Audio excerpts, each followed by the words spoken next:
Good morning, ladies and gentlemen. I am absolutely delighted to be here today along with Colin. Can I say that it's fantastic? Can I say that it's fantastic to see so many here, both families and professionals alike. I want to welcome you all and hope that you enjoyed the day and get what you need from coming. I am here as a mother. I am here as the chair of OACS Ireland, and I am here as the founding member of the FACS Forum. It is a day to celebrate the hard work that has been done on bringing,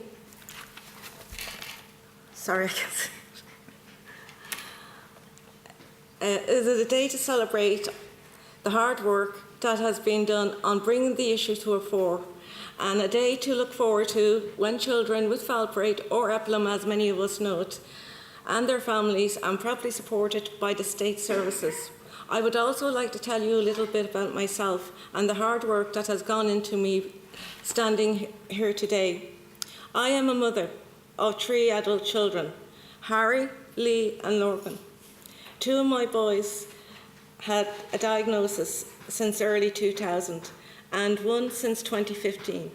When I was told about fetal Valproate syndrome, I was in shock.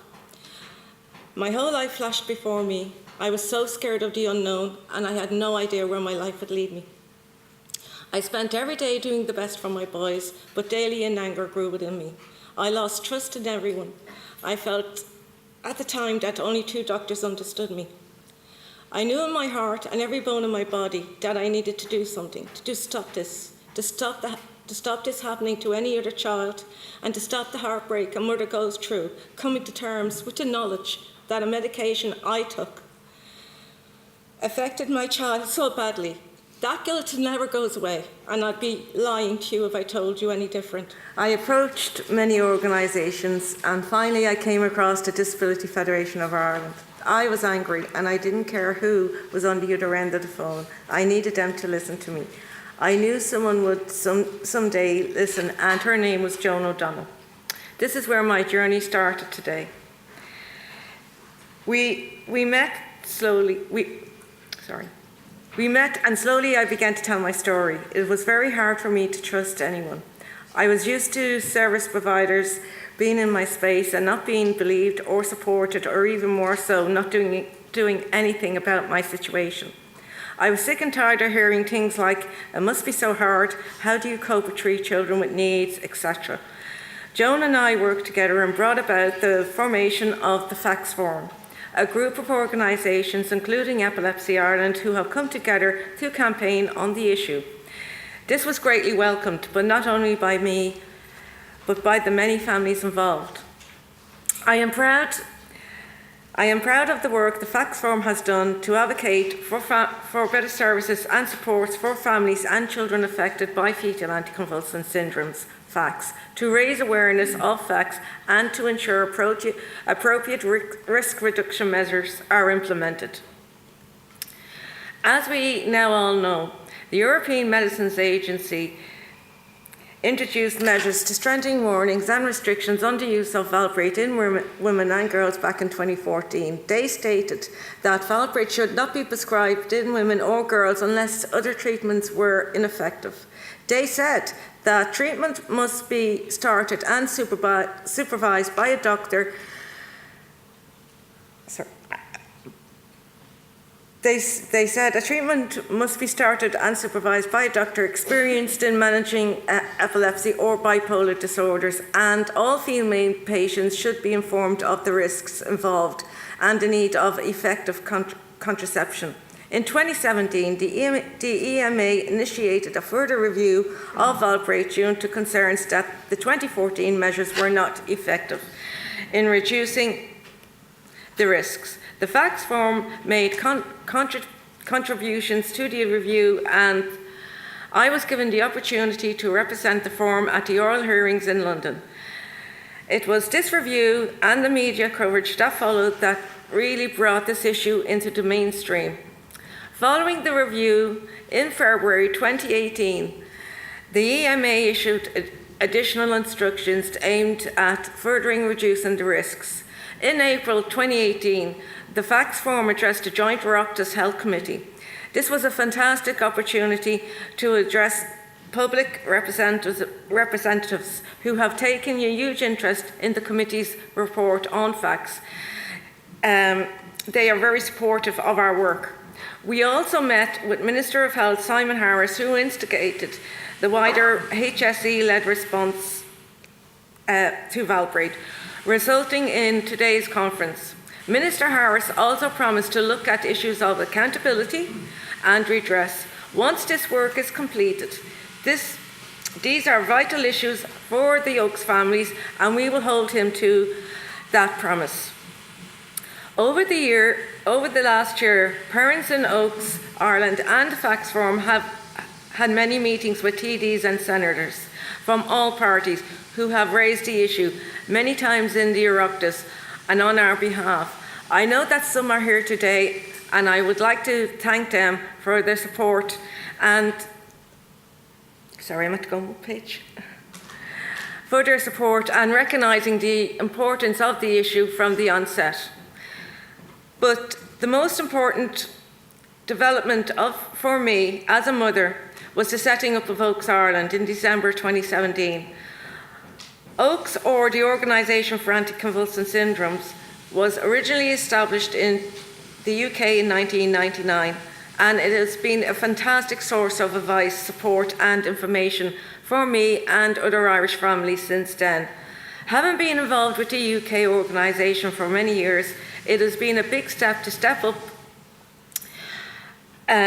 up Oaks Ireland, to bring parents together, to share our stories and to advocate together so that we can all get better services for our children, so that we most definitely need. For years, I had been looking for parents who have been impacted by sodium valproate, which was not an easy task. As the Facts Forum made this an issue of public concern, we found more and more parents were coming forward. Families are coming forward every day, including ahead of today's conference. We were also delighted when Jeff Day and Mike Lynn came forward to share their experience and steer us down the right path. We have worked together and met politicians. We have given presentations in Leinster House. We have run awareness campaigns like #Epilim in the bag. And most importantly, we have supported each other in the quest to get the services our children need. Each and every family has their own individual story. We are united in our ambition to do the best for our children. I am so happy to see so many parents here today. So, what has been achieved? It's fair to say that a lot of positive work has been done since the setting up by the HSE of the Valproate Response Group last year. We will be hearing more today about what the group has achieved.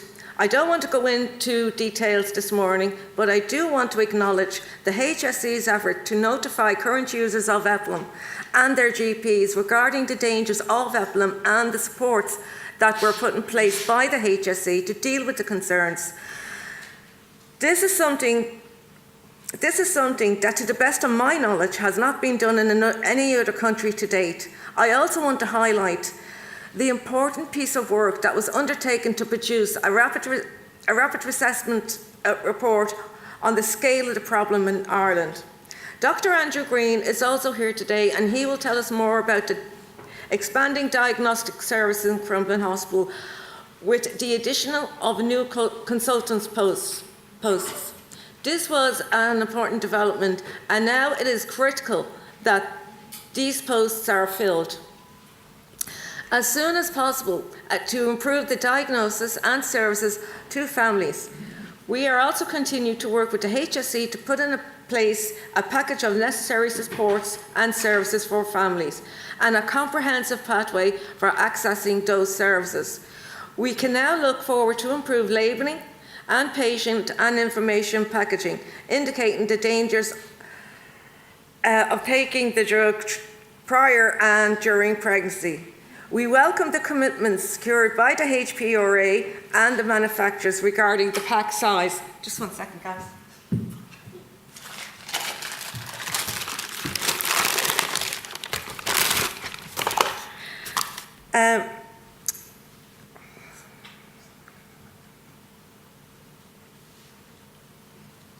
Here is the new Epilim boxes. Can everybody see?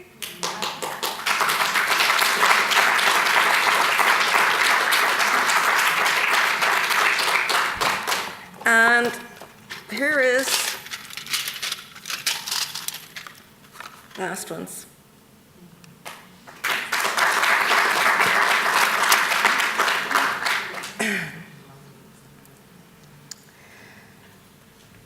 My own pharmacy was kind enough to provide these boxes here today. You can see the pharmacy logo and the new symbol. We hope that these days of getting Epilim in the bag without information or warnings are almost over. The last report we have had was in Tullamore in February. I want to thank the HPRA who have been very proactive in implementing the new EMA regulations and indeed going beyond them in some respects. I also want to thank the pharmacy regulator who has been very supportive in getting this message out to pharmacists about what is expected. So, a lot of work has gone into getting here today, and it is an exciting day. Not just in the terms of expertise and personal experience, but we will hear from today, but we will get great opportunity for us as families affected by Epilim to meet and share the support, and I hope that we will have many other opportunities to do so. I want to give a very special welcome to our partner organisations in France and UK, Maureen Martin and Joe Cousins and Susan Cole. We have learned so much from them, and we continue to work with others across Europe to fight for better services and redress. Even after today, there is plenty of work still to be done. In particular, we need to find out the truth about how as many as 1,200 children in Ireland have been affected by Valproate since 1970s. As the Joint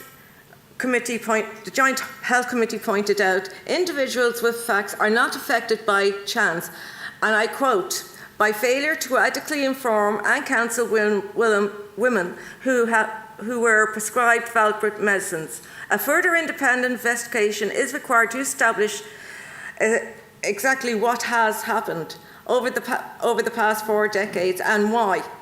The invaluable work that has been done in Ireland and internationally in the last few years was to reduce risks, serves to remind us that fetal Valproate syndrome is and always was preventable. To put it simply, the structures were not put in place to ensure women were informed and warned about the devastating consequences that Valproate could have on their babies. We must not forget that what is happening with Valproate today is often compared to thalidomide, and if we look back, we see the alarming similarities between the two tragedies. We need to understand why history was allowed to repeat itself, not just for the sake of the individual Valproate families, but also, but so that something like this can never happen again. And as I said earlier, we in OACS Ireland will not rest until these questions are addressed. For today, though, we can celebrate a unique educational and networking event, and I commend the HSE for their commitment and their support in making today happen. We have worked hard with the HSE and other state bodies, and we will have not always agreed, but there is a strong working relationship, and we continue to press our arguments in a respectful and collaborative way. I would also like to acknowledge the excellent work of Epilepsy Ireland, and in particular, Mr. Peter Murphy, who has been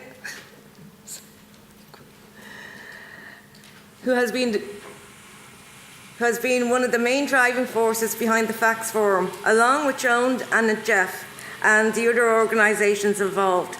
I want to thank all the families and parents affected who have stepped forward to join the campaign, and finally I want to remember those children who we've lost and loved to Valproate. Thank you for your time, and I hope you enjoy your day.